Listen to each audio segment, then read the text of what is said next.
Hi, everybody. My name is Angie Vishanan, and I am the founder of Leg Up Legal. We provide a prospective law student mentoring program that connects pre-law students to lawyers for mentoring. And we started doing these meetups every week during COVID-19 so that people could have a chance to connect with lawyers and connect with each other and feel like they're not going through this period all alone. So I've been bringing in lawyers every week to talk to you guys about topics that I think are going to help you in your legal career going forward. And today I have a very special guest with me. I have Chris Ogle, who is a corporate lawyer who will talk to you today about developing resilience. And just as a reminder, the meetup today is going to be recorded so that we'll post the recording afterwards. If you have questions, please save them for the end. We'll do an open Q&A for about 15 minutes at the end. But other than that, I'll let Chris take it away. Hey, everybody. Just a quick background about me. I came to the law as a second career. I was in the U.S. Coast Guard for about 10 years, 6 years active duty and 4 years of reserves while I was going to law school. So when I started practicing, I spent 4 years at a boutique litigation firm and focused on mostly admiralty and maritime law. And then I went to, got recruited to go in-house. And so I've been in-house at two different companies. One was a offshore supply vessel company for the oil field supply vessels throughout the world. And then the other one was a seismic survey company here in Houston that worked throughout the world. So I would say that my practice has generally been very internationally focused. The vast majority of my clients were outside the United States, and so it's been a really interesting way to practice law. I want to talk to you today about resilience, and resilience is the ability to recover or adjust easily to changes. And I think that it's the single most important thing in our lives, in our society today. It's more important than ever. If you're watching the news, I actually stopped watching the news because it's just a complete dumpster fire every day, it seems. But the concept of resilience is not a new thing. I think you might remember that, well, you might know about this like iconic British poster. It's like red and it's got this crown at the top and it says, "Keep calm and carry on." And it's, people have satirized it and, used it for all kinds of things. But it goes all the way back to World War II, and it was designed by the British Ministry of Information to remind the British people that even though they're getting firebombed from the sky during World War II, that to kind of remain stoic in that stiff British upper lip type of response to really terrible things that were happening. So, and it's kind of been a something that has kind of resonated throughout the past couple of years, and certainly since February when the United States became affected by COVID. Certainly that concept is more important than ever. I mean, we've got isolation going on where we're really uncertain about what might happen. You have this kind of invisible enemy that you really can't put a finger on. We don't really know a whole lot about the disease yet. Masks, no masks, are we doing social distancing? Are we not? When are things going to reopen? All these various things and kind of insert uncertainty into our lives. So COVID-19 is hard. All of this stuff that we're doing right now is hard.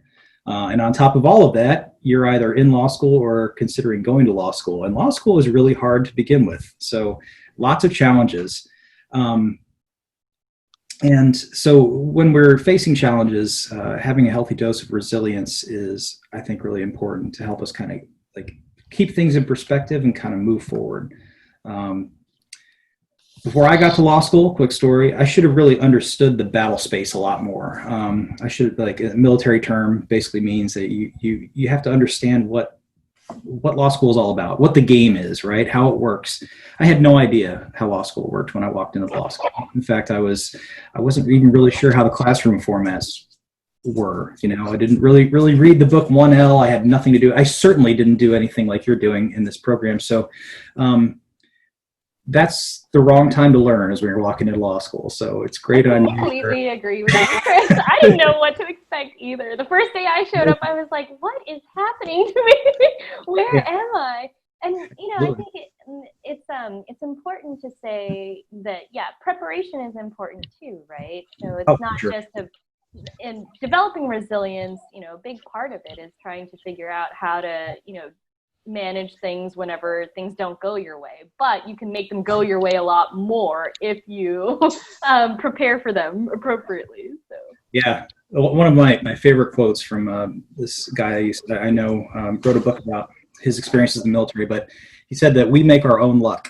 So you can get lucky, but you have a big part in preparing and doing all the hard work that comes with being lucky later on when it counts. So, and with that in mind, like the way that I think we build resilience is we have to start with first principles. And philosophy and logic, first principles are that set of ideas that you can't refute. It's the absolute ground truth, right?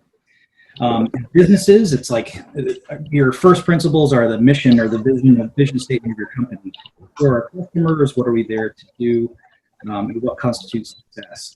And for families, the first principles could be the ways in which the roles that each family member plays, or the priorities for the family, and then the individuals, which is basically what we're going to talk about today, is who we are and how we learn, and then our own routines.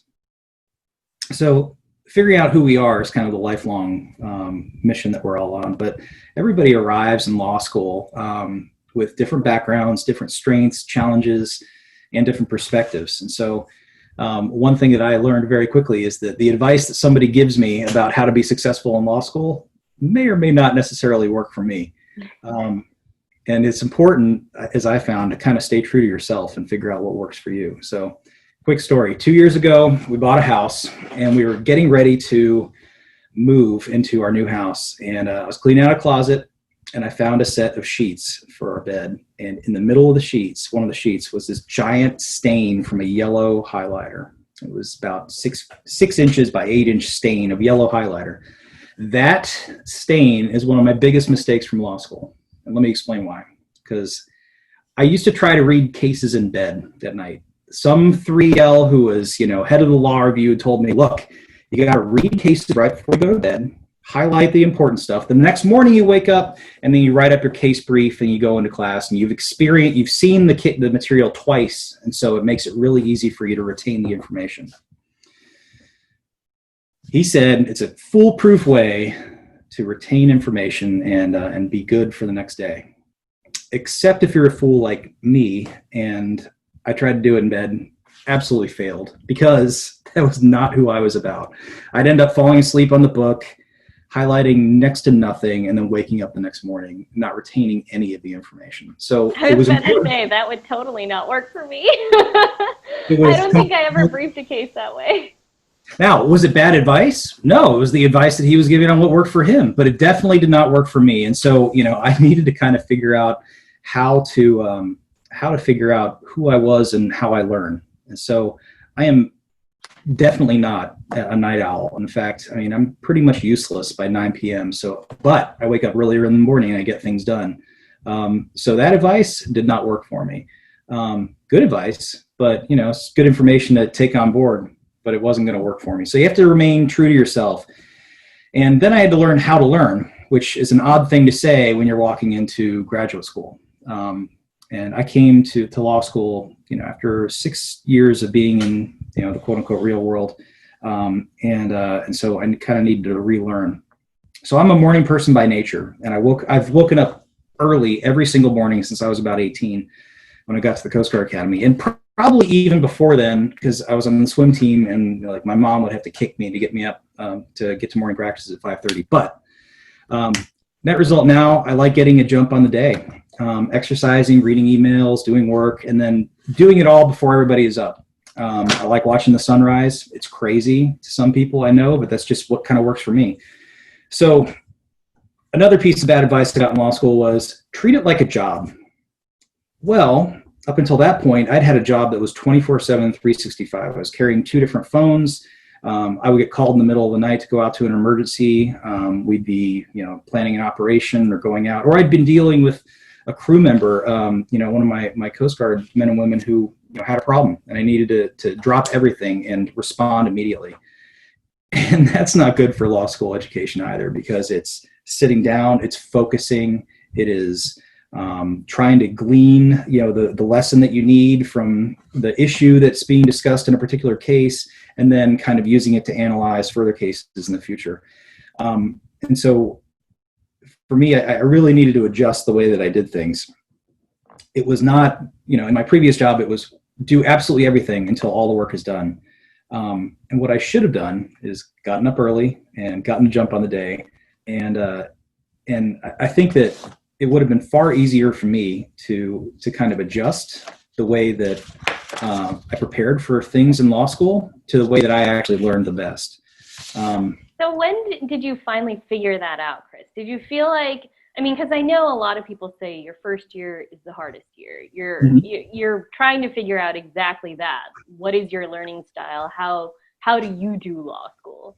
So when did it first hit you that, whatever that they were telling me to do isn't working for me? It was about a week after the bar exam, if I'm honest. It was about the early part of 2L year, actually. So yeah, this is something, I'd had kind of indications after 1L exams that I needed to switch some things up. It was just, I was transitioning out of the military. It was kind of a strange time in my life, but being honest about if you're just sitting there and you're reading all this information that's not going in, and it's not, not really retaining it. It's kind of difficult to kind of take a step back, get a perspective. It's like, this is not working for me. And sometimes, if I'm completely honest, I was joking about that, but it's about midway through 1L year that it was really starting to hit me that no, I really need to think about the way that I'm studying. I had a study group filled with really smart people. And we all did really pretty well. But what I realized was there are folks that understood certain concepts way better than I ever did, and vice versa. So we probably should have kind of switched it up, or kind of taken a little bit more of an objective look at how well I was retaining the information, how well I was organizing it.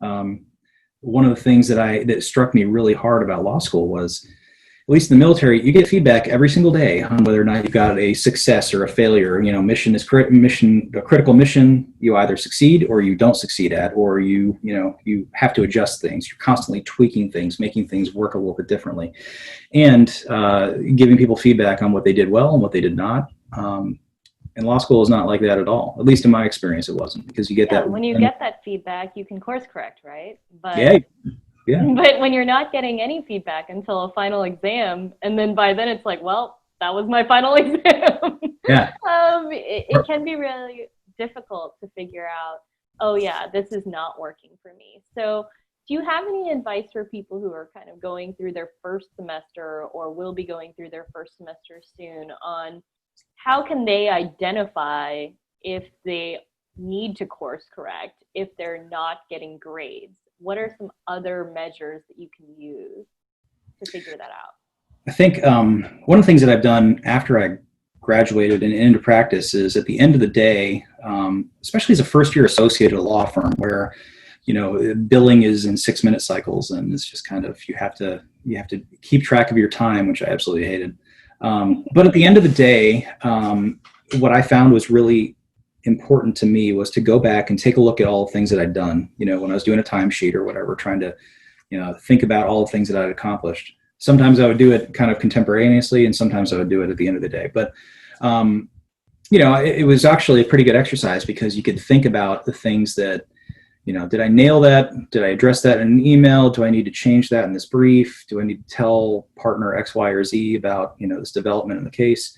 It was really a way to kind of give myself kind of feedback on the way that the day had gone. And moving into in-house practice, where there's basically nobody standing over your shoulder, and it's, you have to make sure that you follow up with all the various things that happen. Sometimes they change on a dime, depending on what's going on.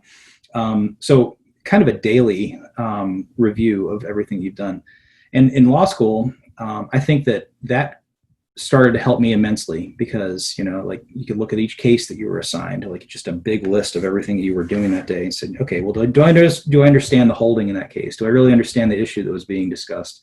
And how does that fit into all this other stuff that we were learning about for the rest of the week? Because it just kind of clearly, it just looks like it got dropped in there haphazardly. And if it looks like it got dropped in there haphazardly and I don't understand the connection, then I probably need to figure that out before I move on to the next thing. So that was really good. And it was kind of a way for me to kind of give it an internal yardstick about the way that I was performing. And how are you using your study groups? Was that a way to also kind of affirm your understanding, or? Yeah, I think so. It was, we discuss the cases. I think the goal for a study group is to get people that you really trust that are going to work as hard as you are. And also to hold you accountable too. Like, hey, what do you mean you haven't read torts too, or, contracts or whatever? I mean, we have to discuss all this stuff, So for me, the study group was, we kind of bounce ideas off of each other. It's like, well, here's what I think is holding is. Here's what I think the connection is to all this other stuff. Here's how I think we could tweak it and, and use it for, this next couple of cases. And in a lot of instances, that was very helpful. I did kind of start to realize, and I think the other members of my 1L, 2L study group started to realize that once you kind of get the hang of it about how law school works, study groups, for me, weren't necessarily as important. But at the beginning, when you're all scared and trying to figure out how to do, learn the law at the same time, they can be very helpful. But like I said, you can also kind of rest on your laurels and, kind of rely on the knowledge that everybody else has in the study group. If you yourself don't understand it, then that's a real problem come exam time. But for me, the thing that so that was a combination of kind of getting into a daily routine. And I had a daily routine when I was in the military, and I have a daily routine now. Kind of dropped off when I was in law school because I was like, cargo shorts and a t-shirt, go on into my 100-person class and I'm good to go. Totally crazy. I'd never experienced anything like that in my life. So what started to help me really, and it sounds stupid, but Admiral Bill McRaven, who's a Navy SEAL and also the president of the University of Texas, gave a fantastic commencement address. It's on YouTube. It's 6-8 minutes long, and it's highly worth it because the first thing that he talked about, what's the most valuable thing that you learned as a Navy SEAL? And he said, in the morning, get up and make your bed. And for me, I thought that was the dumbest thing that I'd ever heard, especially in admiralty. But basically the whole idea was, get up, make your bed, you've accomplished something that day. And so you can move on, so that's something you've accomplished. It's a mission that you've accomplished. And for me, it's been kind of helpful, actually during COVID, it's been really helpful. Get up, make your bed, get ready for work, working from home, or I've been working from home. Follow your morning routine, go work out or exercise, get the dog, situated, kids off to school, whatever. And then trying to get enough sleep during law school was also something that was a big thing for me. And it's funny, having a daily routine for me is very important. For some people, it might not be, but it was that definitely helped. And then talk about it with people who matter. So study group, you're talking about that, Angie, or people who really matter. Your family, your friends, even if they're not connected with law school. Actually, preferably if they're not connected with law school, because it's a crazy kind of culture that you get involved in really quickly. And stress and anxiety are real, as we all know from dealing for the past few months. Virtual coffee breaks, happy hours, that kind of stuff, that can help a lot. And then the second concept is building resilience, right? How do we build resilience? We talked about it being kind of this, the ability to recover from or respond to unexpected changes. And there is 2 steps, as far as I can tell. You do hard things, and then you learn from the hard things that you do. And on my LinkedIn page, I've got the words challenge every day right across the border or the banner. And for me, it's important to overcome at least a challenge every day. Some of those challenges are things that are placed before you, other people, fate, bosses, that kind of thing, can place challenges before you. As a lawyer, it's draft a motion, get ready for a depot. As a law student, it's brief all these cases. It's, start working on this paper. It's, and in real life, it's, you just had a car accident. What do you do? Or your relative is sick, or, perhaps closer to home, you've lost your job. And how do you respond to all those? Those are the hard things that other people can place before you, the challenges that you have to overcome. The other side of that is you can also take on challenges yourself. Like, hell yeah, I'm going to do this. I'm going to run a 5K, or I'm going to learn Mandarin. You know, if I'm going to work, try to get a job with a company that's, doing business in Asia. I'm going to learn how to cook something that I've never cooked before. Or, in the law school case, I'm going to survive 1L year, or I'm going to be a practicing lawyer. And that's a huge challenge. I think the most important thing to remember, at least for me, when I'm talking about doing hard things, is that they're hard for a reason, and they're, they make you a little uncomfortable. And that to me is the magic of kind of building resilience, is being comfortable with the idea of being uncomfortable. There's a guy named Jocko Willink who's a former Navy SEAL, and he talks about the concept of embracing the suck. So it's a military thing where, you can say embrace the suck to basically anybody who's in the military, and they know exactly what you're talking about. But basically, yes, something is really tough, but we are going to get through it, and we're going to get through it together. So doing hard things, how do you do that? How do you set something before yourself to get through it? First of all, it's knowing your limits, and what can I do today? Am I going to go out and run a marathon? Probably not. Or go climb a mountain or something like that. You want to set goals, but your goals have to be something you can actually accomplish, because you don't want to set yourself up for failure. We'll talk about failure in just a second, don't get me wrong. But so if you set goals, they have to be specific, they have to be realistic, quantifiable, and be able to hold yourself accountable to them. So specific goal. If I say I want to get healthier, that's not really specific. If I say I want to walk a mile, or I want to finish all of my work before I get to watch TV, or I'm not going to eat that bag of chips that I bought. There's just fantastic. So that's the specific goal. And then realistic, I'm going to go climb a 14,000 foot mountain. I'm just not going to be able to do that, or I might be able to do that, but I've got, 15 different goals that I have to reach before I can get there. They have to be quantified. That's the key though. If you have these big goals, that's good, right? Having big dreams, big goals, that's good, but you got to break them down further. If you want to be able to run a marathon in a year, how do you break that down for the rest of the 365 days? What do you want to do to be able to build up to that? That's totally okay. And with goal setting, I do tell students, start off with your big dreams, write down your big dreams, because those are the things that are going to keep you motivated. So, talk, like when you're thinking about law school, who are the people that you want to serve at the end of the day? Why do you want to go to law school? So that, what are the things that you want to accomplish while you're in law school? Then work backwards, right? Break that down a little bit further and think about, what can I do today towards serving this goal? And it'll also keep you reframed and keep things in perspective, because I think when you first get into law school, if you don't have those goals in front of you, then it's really easy to get sidetracked by like every single shiny object that comes at you while you're in law school. Yes. And there's going to be a lot to distract you from the things that you're actually there for. So I think it's important to break those goals down further and think about, okay, if I need to be able to be successful in my 1L torts class, what do I need to be able to do, every week building up to that? I need to read my cases or brief them, or, write a sample exam by X date, whatever it is. But break them down into things that are measurable and smaller chunks that are realistic, exactly as Chris says. Great advice.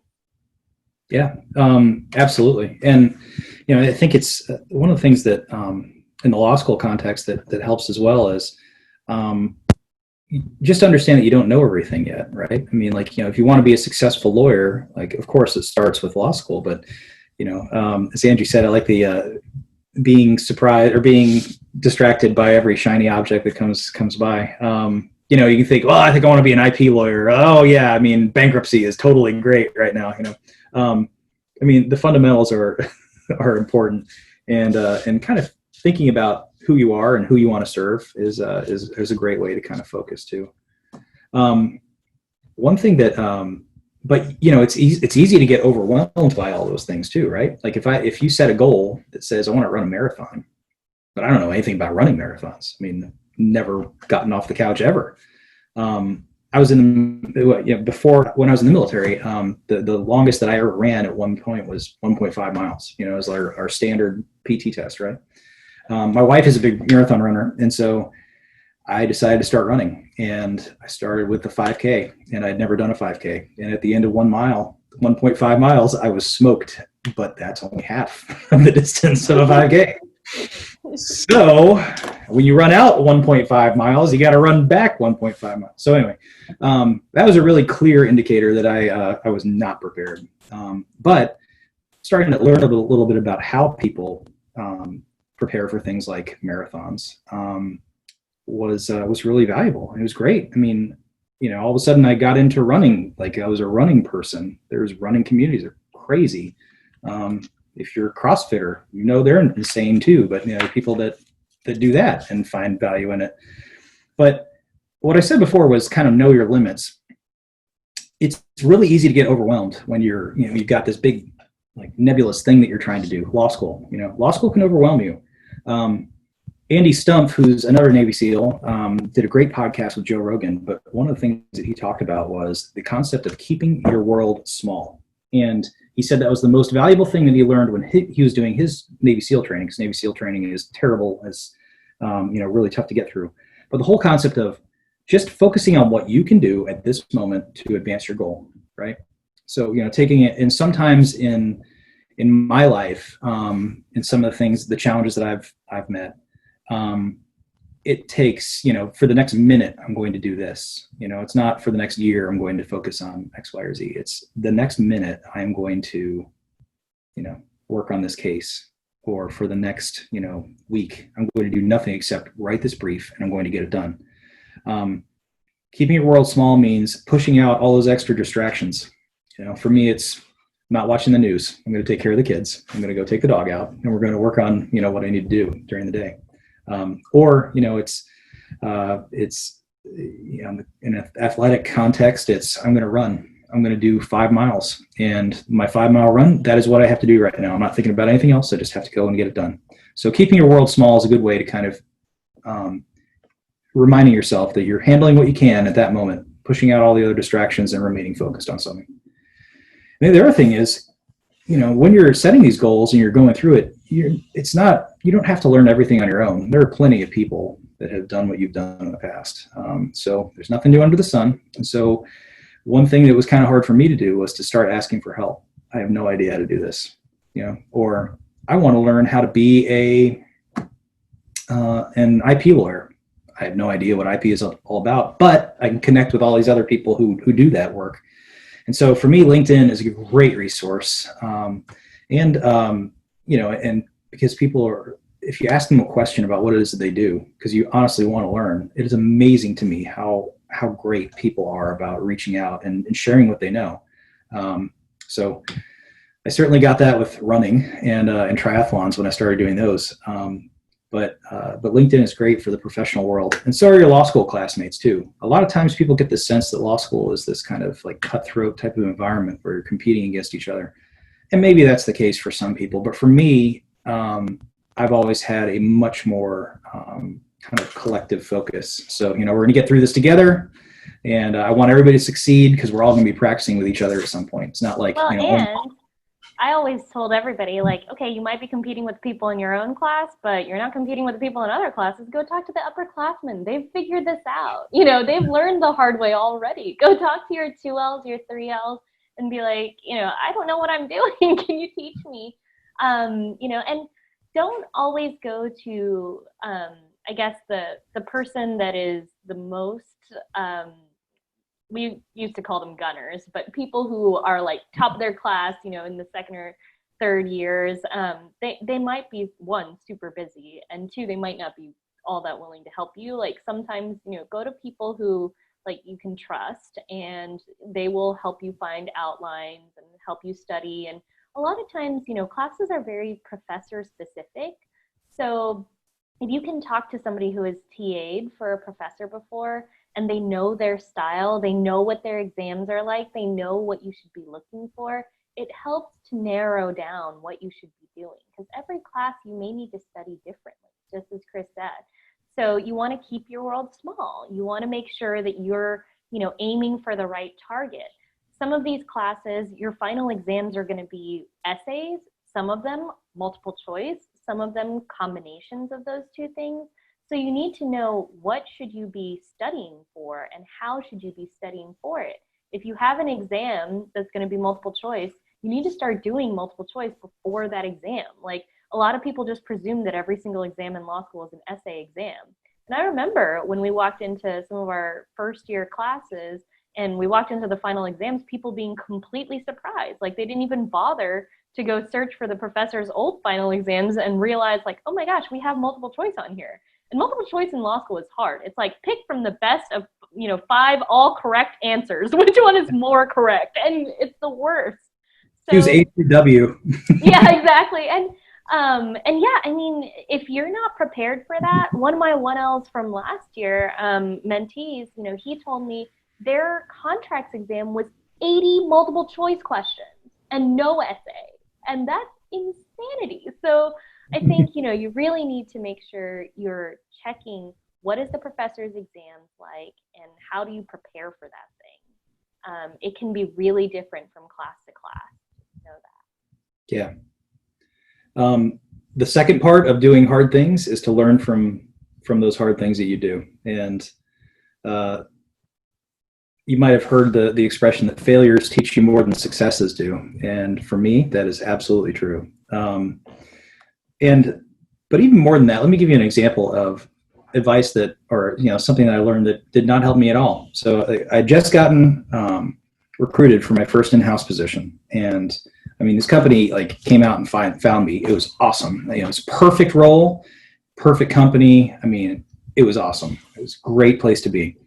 So about a year in, I went to my boss, general counsel, and I said, hey, I was used to getting fitness reports in the military, and, people would kind of sit me down and talk about, strengths and weaknesses and stuff that I needed to work on.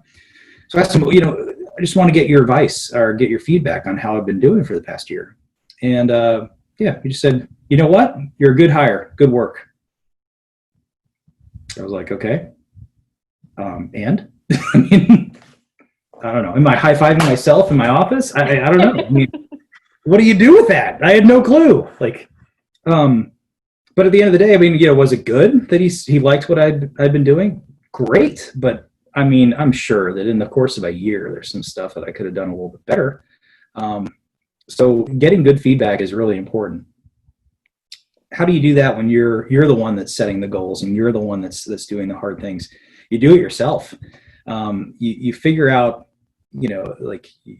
in the military, you call it a debrief or a hot wash or kind of lessons learned after you do something, right? So you have a mission, you come back from the mission, put everything away, everybody is safe. And then you talk about things that went well and the things that didn't go so well.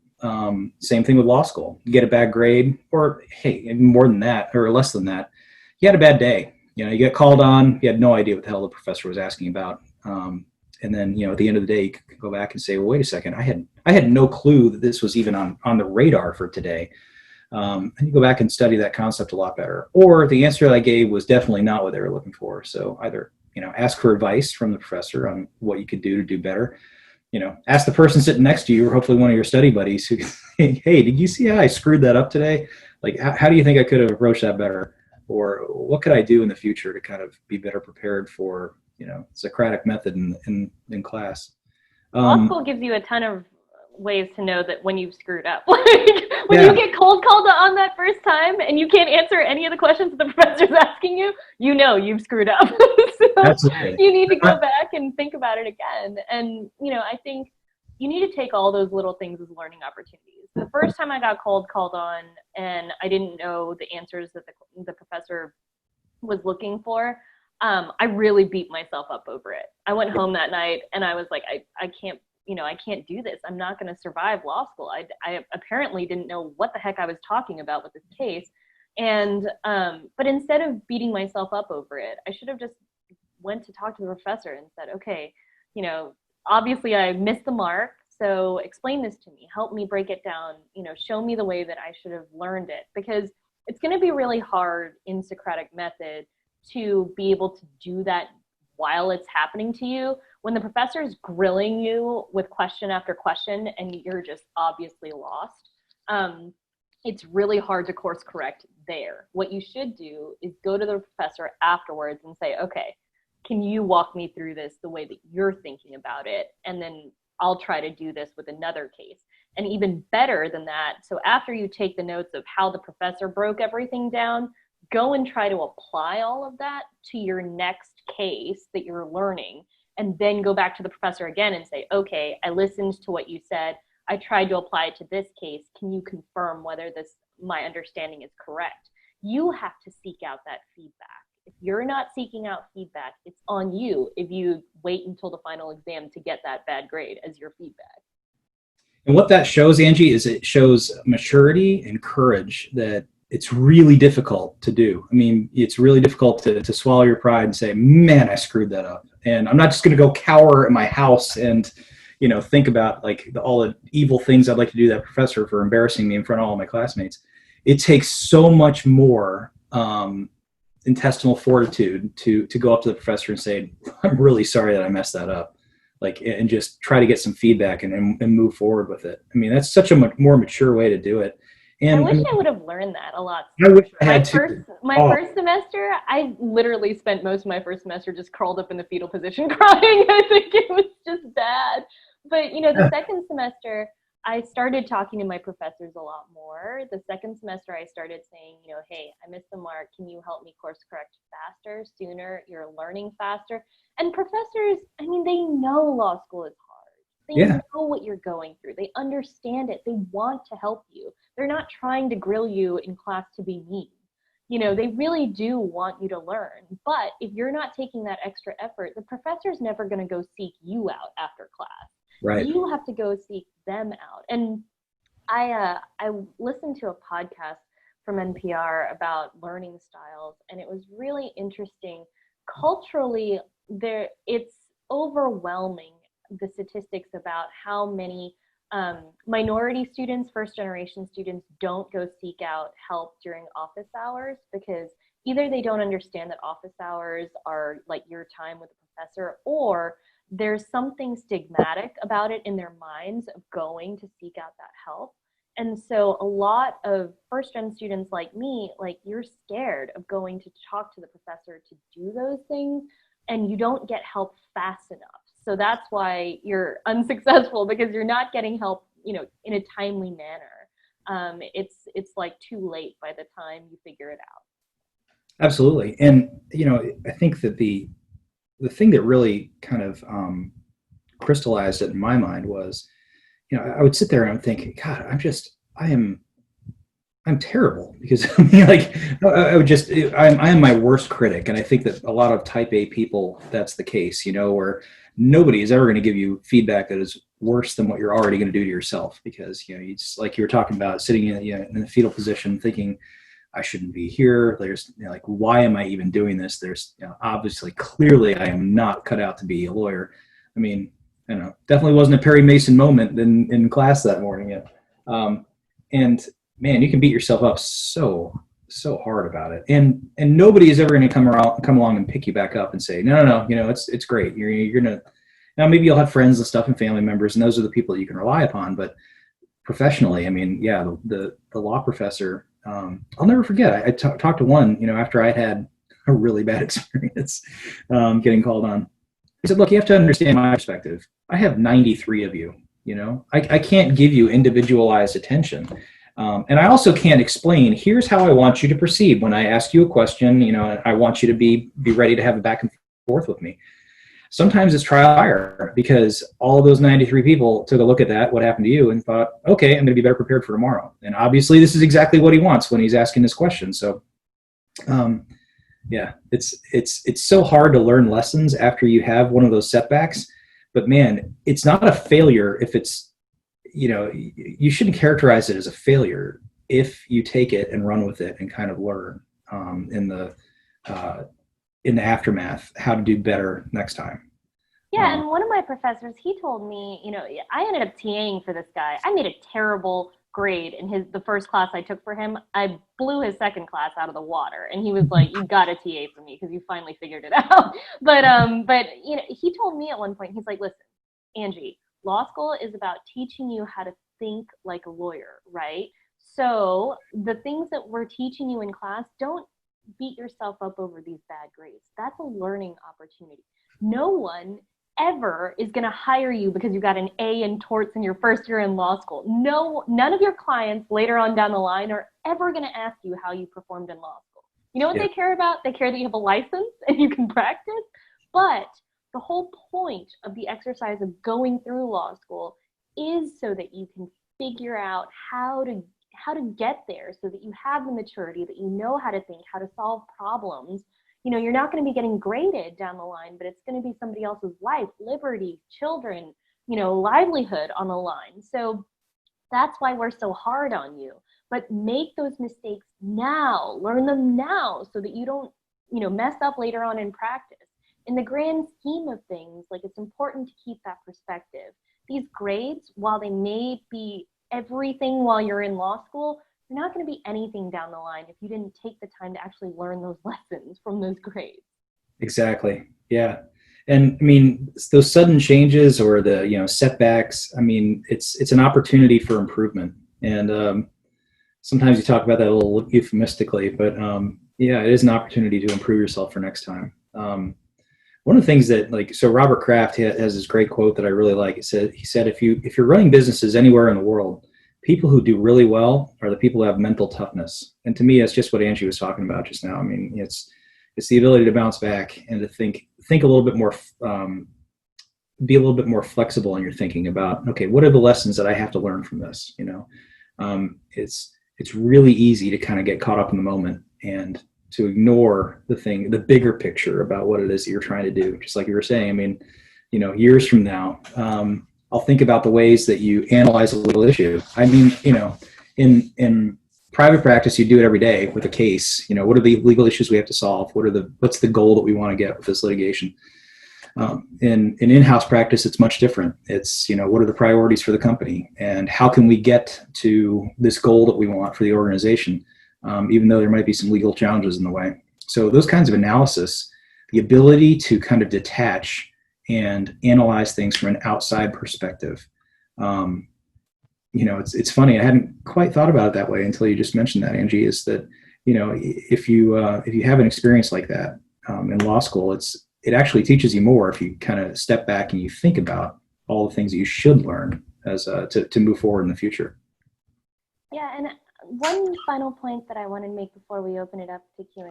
I know this one's a tough one, but I know you're in the middle of your job search right now, and so I think it's important to talk about that.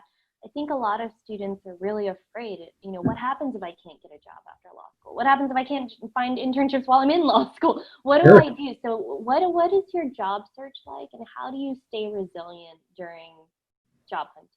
Yeah.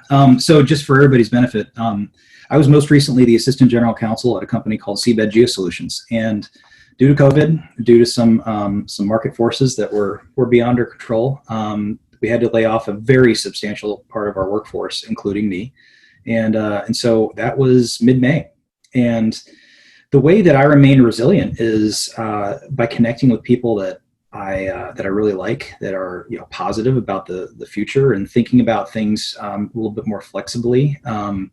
I focus on the things that the responsibilities I have. I've got 2 great kids, and so helping them with homeschool and things like that.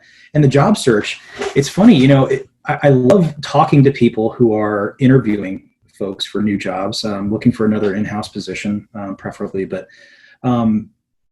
people who are excited about what they do every day. I really do like talking to people. And so, learning about their companies, learning about the processes, the priorities that they've got.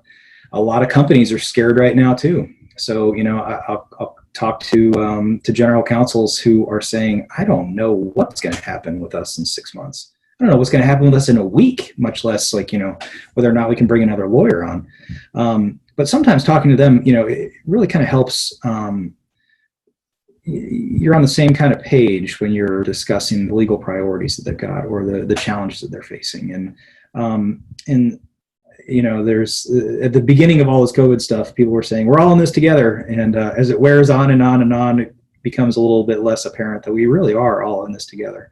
So in my job search, I think there's a lot of silver linings, because you see people who are trying to adapt to a post-COVID world, and there are also people who are thinking about what the next kind of big developments are in law or big developments are in companies. How are people going to do virtual work 24/7, 365? I mean, how does that work? Well, there are companies that do it, and so obviously it's able to be done. And so, it's a tough time, but it's also an exciting time because there's lots going on. Well, one thing I'll say, you can use each of these interviews to learn something about what these employers are going through, right? So look at each interview. Don't look at it as, oh, I failed, I didn't get the job. They might not even know if that job is going to remain open, so that they might not be hiring you because you don't have the right skills. They might not be hiring you because the company just doesn't even know what's happening in a couple months, right? So yes. I think you can walk into each interview not just expecting like, oh, I really want this job, but use that to learn more about the company, learn more about the challenges that people are facing. You would be surprised how many interviews that I did that after I walked out, I learned more about the actual practice of law or the way that people do things than it was worth, going in. I thought it was more worth it for the information that I got out than what I gave to them. Without doubt. So, you get that information. Then in your next interview, you're even more prepared because you have more context to provide. You can say, well, this is how other companies are doing it, or this is how other people are approaching this. Would this work for you? And by providing those solutions and thoughts, you're already delivering value to them in your interview. It's legal advice without giving legal advice, for sure. I mean, it's, yeah. And that brings me to my final point too, which is, at the end of all of this, you're challenging yourself each day with all the things you have to do, and you're remaining resilient. You're doing hard things and learning lessons from them. At the very end of the day, what does it all mean? I think the biggest thing that it means is that, you build that knowledge. You're kind of a stronger person for it. And then you're able to help others. So the final thing that I would say is that when you learn things, or when you get through these challenges, just keep in mind there are people who are going to face them after you do. And so be as generous as you can when somebody asks you a question or is looking for advice, because you've been there. I've been there. So. Yeah. And there's always going to be classes of students behind you too. You can always give back to those students. Go back and talk to a 1L when you're a 2L, or when you're a 3L, and watch. I mean, you'll be able to see like, oh yeah, that person's definitely a 1L. Look at the stress just like exuding off of them. Like, you'll know who they are. But give them your advice. Be that person. And even if you can't find the right mentors or leaders in your own life, I struggled so long when I was a young associate where I felt like I just can't find somebody who's really willing to. But it was all kind of in my head. And eventually, once I found people who were willing to teach me, I realized, oh, I also needed to be a better student. I needed to be a better person who could learn from my own mistakes and knew how to seek out teachers better. And then I realized I needed to be giving back too. I need to go back and teach other people what I've learned. Totally agree with Chris's advice. I know we have just a few minutes left, so I'd love to just open it up to Q&A. Nyla, I saw your question in the chat box. She asked, if it's clear that you're not getting help fast enough and you get behind the rest of the class, what are some tips that you can do or steps that you can take to catch up? I think that in that case, having been there myself, you break down the rest of all the cases that you have to do for contracts, for example, right? You've got 53 cases that you have to read for the class, and basically you just start you're basically doing twice the work that you were doing before for that course, and you're doing the catch up to make sure you hit everything that you needed to in the past. So you basically go back and relearn it. At the same time, you're trying to kind of start from a fresh point of what it is that you're supposed to be getting for the rest of the semester. So it is playing catch up, but it's, you got to go back and do the work. I don't think there's any shortcut. Some people in my law school class tried to do shortcuts by just getting somebody's A plus outline they had, but that A plus outline is somebody else's work. It's somebody else's thoughts. It's not necessarily going to help you. Some things that I would do, especially, is to see if it's possible to get somebody else's outlines to see if it could help you make your own. But my recollection or my experience was that there's no substitute to doing the work yourself. So if you're you go back to first principles. It's what I always do. Like, okay, what do I know?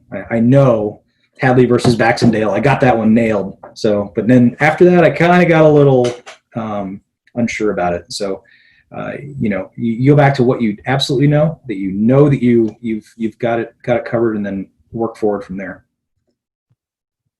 Hello. Remember to unmute yourself. Hi, Adser.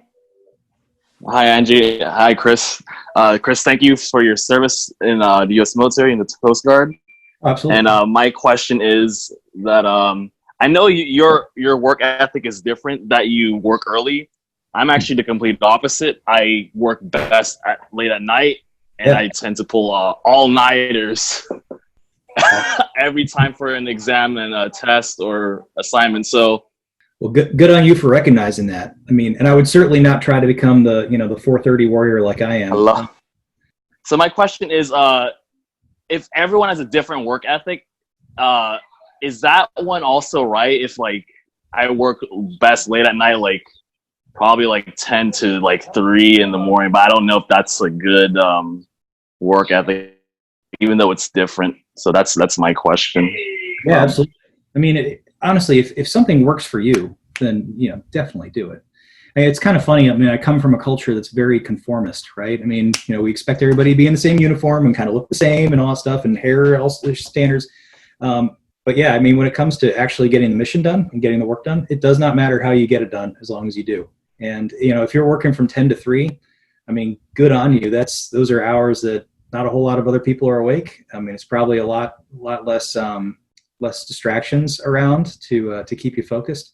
And yeah, I mean, if that works for you, then continue, by all means, continue to do it. But the only thing I would say about that is you perform the same in the same conditions. So even if you study that way for the actual exams, make sure you write the exams during normal waking hours and make sure that you can perform during those times. Because if you write your practice exams during those hours and then you try to do a real exam at a different time, your brain might just be functioning differently. So you're going to have to condition yourself to be able to write the exams in the way that they're actually going to occur.